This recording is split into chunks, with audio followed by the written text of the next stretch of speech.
Alright, so what are we doing here? The water is actually clear. I am draining my water heater, doing some routine maintenance. I didn't have a bucket, so I opted for the hose, and I ran the hose the whole way.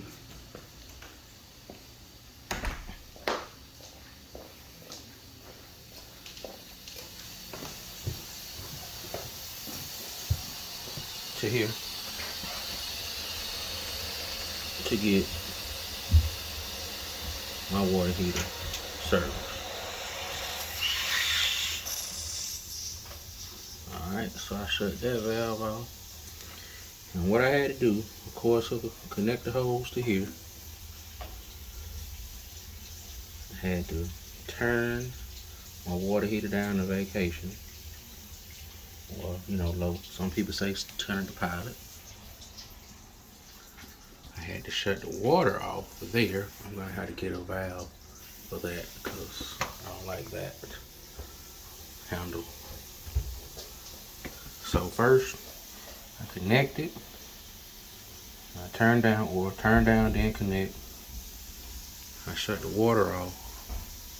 Then I open the valve and let it run, see what kind of sediments came out. You want to run it down 2/3 of the way. And once you initially open it, it's going to be some pressure to push out and pull out any sediment, so that's going to be important. But you don't want to get it too low. That'll expose the coils, and definitely you want to turn it on low or vacation, that way it won't come on while you're trying to repair it. But as it flows, I turned on that to, rinse more through.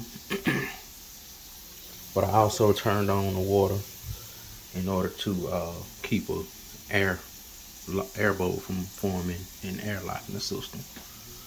But that's just some routine maintenance that you do if you have a gas water heater. I think you're supposed to do them for electric too, but I got gas, so this is my video.